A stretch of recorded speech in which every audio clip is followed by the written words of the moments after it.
जो बीजेपी का ex-service union का vice president Bharatiya Janata party. यहाँ चौकियां के अंदर जो बरमाल कले से चौकियां नाली के लिए लाइन आती है, इसके अंदर 28 कनेक्शन है और आज 1 महीने से पानी बिल्कुल बंद है। इसके ऊपर हमारा ना एक्सीएन साहब, ना जेई साहब और सुपरवाइजर की कमी की वजह से ये कनेक्शन यहाँ पर अनजायज कनेक्शन किए गए हैं। वो इनको फौरी तौर पर काटा जाए। वो जो दूसरी लाइन है चौकियां की आती है, वो 1 महीने से वो भी बंद पड़ी है। कोई महकमे की तवज्जो इस तरह नहीं हो रही है। हम लोग मजबूर हो चुके हैं।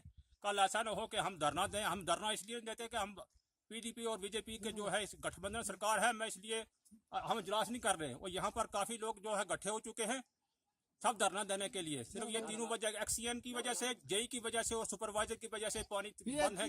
हर घर के अंदर 3-3 कनेक्शन दिए हुए हैं, सिर्फ पैसे देते हैं कनेक्शन कहते हैं। मैं बीजेपी के मिनिस्टर साहब से अनुरोध कर रहा हूँ कि जल्दी से जल्दी इन लोगों के यहाँ से बदली किया जाए, नहीं हमारा पानी चलाया जाए, नहीं तो हम कल तहसीलदार महोदय ने रजौरी डिप्टी कमिश्नर साहब के पास जाएंगे। शुक्रिया।